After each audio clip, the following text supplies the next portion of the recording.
தேர்வு காண்பதற்கு தாரக மந்திரங்கள் என்று சொல்வார்களே, அந்த மந்திரம் ஒன்று, தந்தை சொல் மிக்க மந்திரம் இல்லை. இதை என்னுடைய அருமை நண்பர் பழகருப்பையா அருமையாக 2 பேட்டிகளிலே சொல்லி இருந்தார். உங்கள் மூலமாக எனக்கு தெரிந்தது. அவரோடும் நான் தொலைபேசியிலே பேசினேன். தந்தை சொல் மிக்க மந்திரம் இல்லை. இது தெரியாம எவனும் அந்த மாதிரி சொல்லிட்டான் அந்த காலத்துல. இந்த காலத்துக்கு அது பொருந்தாது.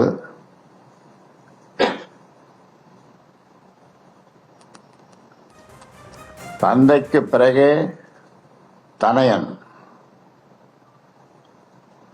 ஐயாவுக்கு பிறகே அன்புமணி. இது இப்பொழுது எல்லோரும் சொல்லுகின்ற வார்த்தை. குருவுக்கு மிஞ்சிய சீடன் இருக்கலாம், குருவுக்கு மிஞ்சிய சீடன் இருக்கலாம். ஆனால் தந்தைக்கு மிஞ்சிய தனையன் கூடாது. இதுவே நீதி, நேர்மை, தர்மம் ஆகும். இதுவே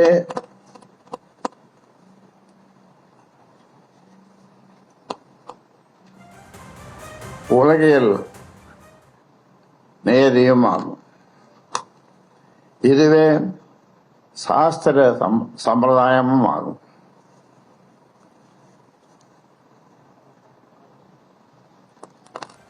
எனது மனக்குமரர்கள் என்னை எங்கள் குலசாமி என்று சொல்லிக்கொண்டே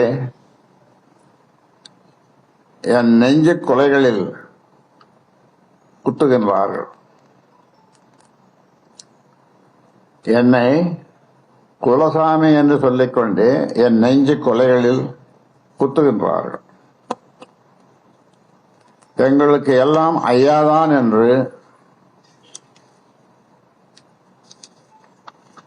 சொல்லிக்கொண்டே என்னை அதள பாதாளத்தில் தடுத்து நினைக்கிறார்கள். அனைத்தும் ஐயாதான் என்று சொல்லிக்கொண்டே என்னை அவமானப்படுத்துகிறார்கள்.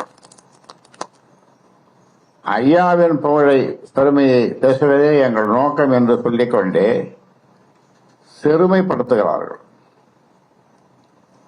ஐயாவின் லட்சியமே எங்கள் லட்சியம் என்று சொல்லிக்கொண்டே என்னையே இலக்காக்கி குறிவைத்து தாக்குகின்றனர்.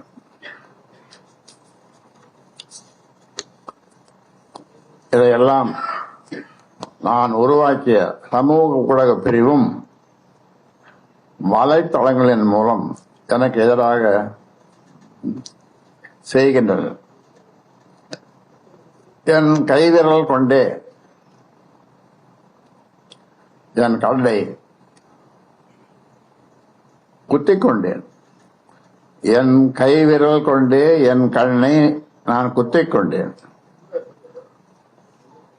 உயிருள்ள என்னை எல்லா வகையிலும் உதாசீனம் செய்துவிட்டு என் உருவப்படத்தை மட்டும் வைத்து உற்சவம் செய்கின்றனர். என் உயிருள்ள என்னை எல்லா வகையிலும் உதாசீனம் செய்துவிட்டு என் உருவப்படத்தை மட்டும் வைத்து உற்சவம் செய்கின்றனர். என்னை நடைப்பணமாக்கி என் பெயரில் நாடு முழுவதும் நடைபயணம் செய்யப் போகிறார்களாம்.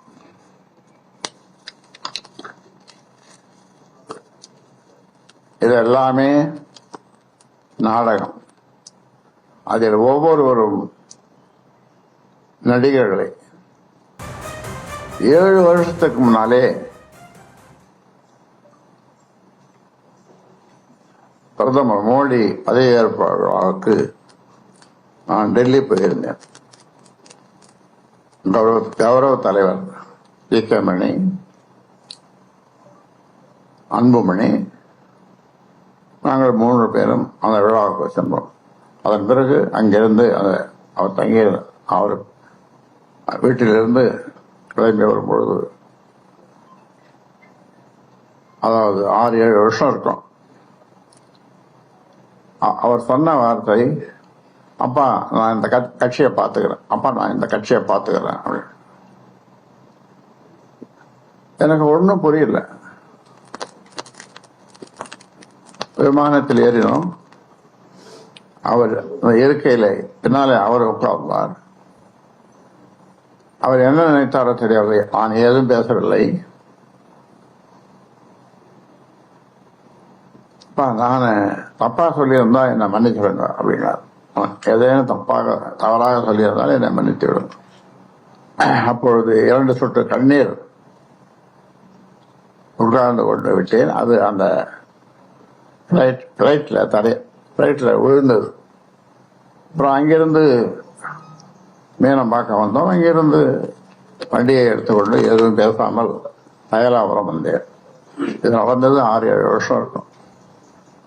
அப்போ இப்ப இல்லை, அப்போ பதவி ஏற்படும் அவருக்கு, நம்முடைய பிரதமருக்கு அப்போ. ஆக அப்பவே அவருக்கு அந்த மாதிரி ஒரு எண்ணம் இருந்திருக்கிறது.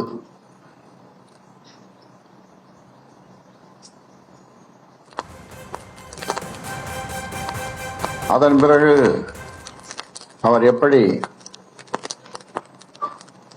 தலைவரானார் என்பதை உங்களுக்கு சிலருக்கு தெரியும், சிலருக்கு தெரியாது. ஒரு நாள் ஒரு மனசு சங்கடமா இருந்தது. எங்கே யாரையும் பார்க்காத எங்கேயாவது ஒரு இடத்துல போய் 8 நாள் இருக்கலாம் என்று கல்டான் அந்த மகாபலிபுரம் அந்த ரோட்ல இருக்கிற கல்டான் ஒரு ஹோட்டல், ஒரு ஜெகத்ரட்சனுடைய ஹோட்டல், அதுல போய் தங்கியிருந்தோம். இதை எப்படியோ தெரிந்து கொண்ட சௌமியா அங்க வந்தது. ஆமா என்றது, ஏமா என்று. இன்றைக்கு புதன்கிழமை, அடுத்த புதன்கிழமை நாள் நல்லா இருக்கிறது. மண்டபம் பார்த்து விட்டேன். தலைவரை மாற்றி விடலாம். அவர் ஓய்வறியா உழைப்பாளி தியாகல் சம்பல் ஈக்கிரமணியை மாற்றி விடலாம் என்று நான் ஏதும் சொல்லாமல் அவரை வரவழைக்கிறேன், அவரிடம் கேட்கிறேன், சொல்லுகிறேன் என்றேன். அவரும் வந்தார். அவரிடம் சொன்னேன்.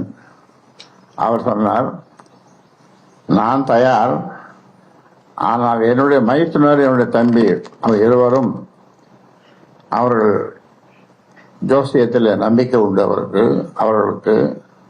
எனக்கு அந்த நம்பிக்கை இல்லை. அவர்கள் இருவரும் எதை செய்தாலும் 1.5 மாசம் பொறுத்து, 45 நாள் பொறுத்து செய்யுங்கள் என்று சொன்னார்கள். நான் சொன்னேன், சரி சௌமியா வந்ததும் அதுகிட்ட சொல்லிடுறேன் அப்படின்னு. அதை வரவழைத்து சொன்னேன். சரி மாமா என்று சொன்னது. அந்த 1.5 மாதத்துக்கு பிறகு அந்த நாளும் வந்தது. முடிசூட்டு விழா நடந்தது. அப்பொழுது ஆரத்தழுவி அவரை தேர்ந்தெடுத்தோம். ஆரத்தழுவி ஆனந்த கண்ணீர் வடித்தோம்.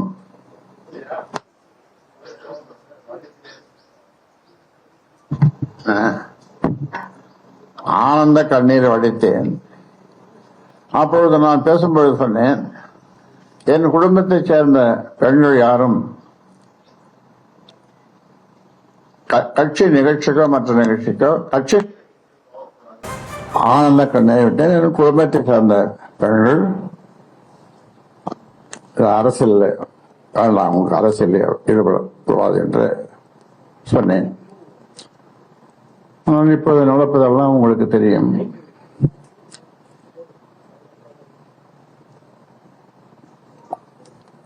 கோயிலாக இதுவரைக்கும் 1000 கோயில்கள் போயிருப்போம். அது அவருடைய உரிமை, அதில் நான் அதை பற்றி எதுவும் சொல்லவில்லை. ஆனால் என்ன வேண்டுதல் என்று எனக்கு தெரியவில்லை. என்னுடைய ஜோசியத்தை ஆத்தூரில் இருக்கிற ஒரு ஜோசியரிடம் திடீரென்று 2 பெண்கள் போய் பார்த்தார்கள். அந்த ஜோசியர் சொன்னான், அந்த ஜோசியரை பார்ப்பதற்கு ஏற்பாடு செய்த இப்பொழுது மாவட்ட செயலராக போட்டிருக்கேன். அவன் சொன்னான், இந்த மாதிரி ஜோசியம் 7 தலைமுறையில் இருக்க நான் பார்த்ததில்லை. 7 தலைமுறை இவர் அப்படிப்பட்ட ஜோசியம் அவர். இவர் குடும்பத்தை சேர்ந்த எல்லோரும் பேரன் பேத்திகள் யாருக்கும் எந்த தோஷமும் எப்பொழுதும் வராது என்று சொன்னார். அதாவது எங்க அப்பா இருக்கும்போது அவரு ஜோசியத்தில் நம்பிக்கை உண்டு. எல்லா ஜோசியம் போவார். எனக்கு அது ஜோசியத்தில் நம்பிக்கை கிடையாது. எதுக்கு இது சொல்றோம்னா, அப்பொழுது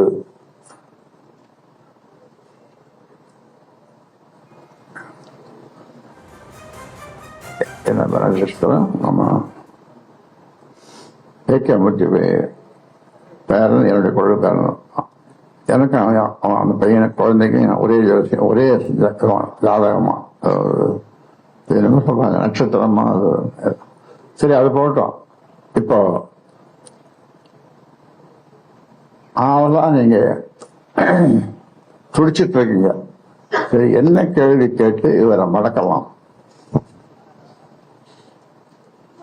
இப்போ நீங்க கேள்வி கேள்வி